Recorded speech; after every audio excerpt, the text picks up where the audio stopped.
Welcome back, boys and girls. Um, we're going to continue reading in Wondrous Rex by Patricia MacLachlan, and we're on chapter 4. It's called Messages. And there's a picture of takeout boxes with Chinese food. The doctors are home with Chinese food for dinner. Vegetarian for my mother, garlic chicken for my father, spicy, amazing orange beef for me. So how is Lily? Asked my father. She has a new assistant, I say. Really? Says my mother, her fork suspended over her plate. Her dinner looks like leaves and twigs. That's hard to believe, she says. I think about Lily saying, I'm a writer. I believe most anything. Is she helpful? Asked my father. I correct him. He is helpful, and he doesn't talk. What? How can he help? My father stares at me. I smile at what my parents do not yet know. It's kind of magical, I say. My mother and father stare at me for a moment. Everyone eats, and once again I get goosebumps on my arms when I open my fortune cookie.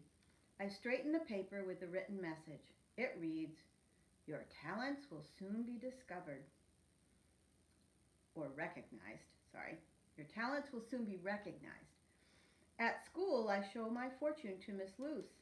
Ah, a message to you, she says, as if she expected it all along, as happy as if the message might have been written by her. And here's Grace showing the message to Miss Luce.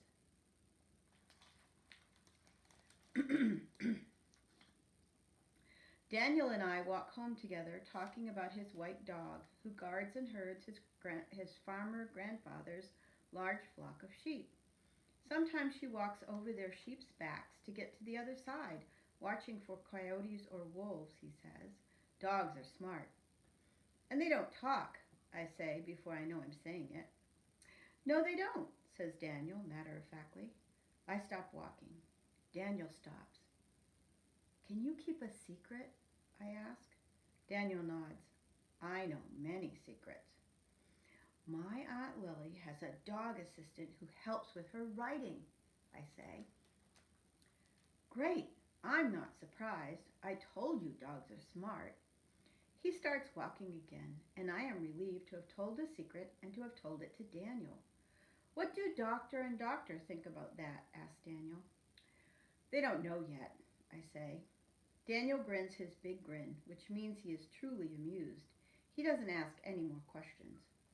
You should write a story about this, says Daniel. I don't write stories, I say. Soon, maybe, says Daniel as he turns down the road to his grandfather's farm. He doesn't look back at me. At Lily's house, there are no cookies laid out in neat rows. There is no dill pickle jar. There is just the clicking of Lily's keyboard keys as she writes. Rex is sleeping in his bed, his work over for now. He doesn't hear me come in. I stand and watch the two of them. I don't want to disturb Lily or wake Rex, but Lily sees me and beckons me over. Look what Rex found on the computer, she whispers. Look! I look at the computer screen. There is a quote. I write to find out what I think, what I feel, and what it means, what I want and what I fear. PM. A message, I say softly. I take the fortune cookie paper out of my pocket. Lily reads it. She smiles. We're both getting messages, says Lily, and maybe it's our job to pay attention to them. She grins, a bit like Daniel.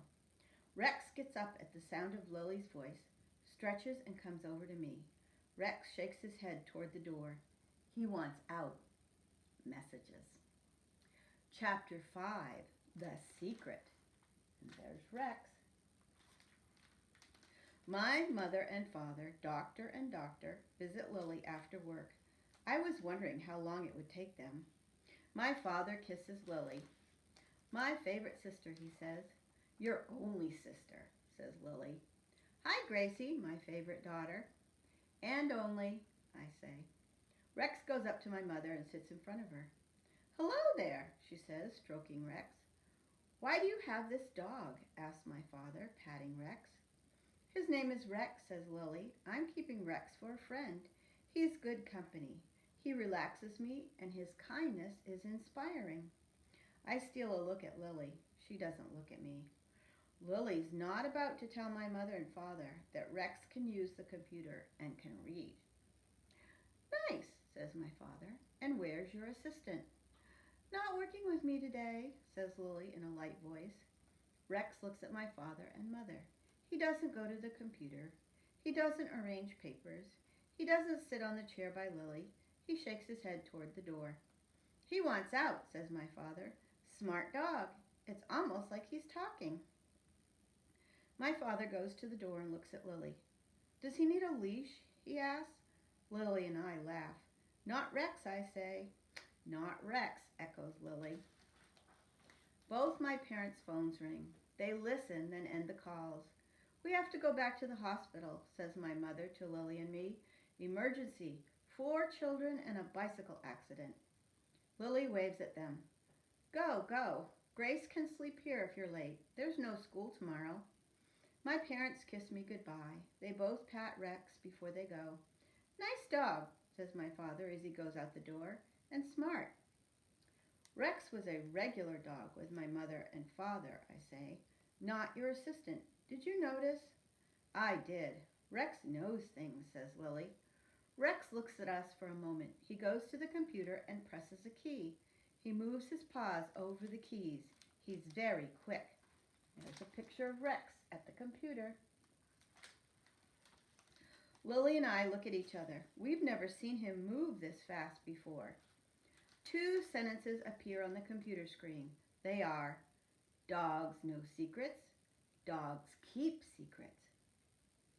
Is that a quote from someone, I ask? Lily looks like she might cry. No, she says slowly. He wrote it. She peers at me. He takes a deep breath. It is Rex's message to us, she says. Rex can write. Yes, he can type words, I say. Lily shakes her head. No, Grace. I mean, he knows how to tell us his thoughts, says Lily. Rex jumps down and drinks water from his water bowl. He pushes his food bowl and Lily pours food into his bowl. Rex writes, she says softly. The only sound in the room is Rex crunching his dinner. When he's done, he looks at Lily, then at me. He knows what we're thinking. Rex writes. My mother calls Lily. Lily turns on the speakerphone so I can hear. Lots of scrapes and broken bones, she says, and lots of parents, she adds, making Lily laugh. Good night, Grace, says my mother. Good night. I sleep in Lily's guest room. My framed drawings of the writers' group hang on the wall. Sold and rejected. In the middle of the night, I feel Rex jump up on the bed beside me. He lies down and puts a large front leg over me, like a hug. I look into his face. You're a writer, Rex, I whisper in the moonlight. I wish I could be a writer too. Rex looks closely at me until my eyes close. The next morning I wake in sunlight and Rex is gone. At the bottom of my bed is my empty journal with my name on it. There's a picture of Grace with Rex.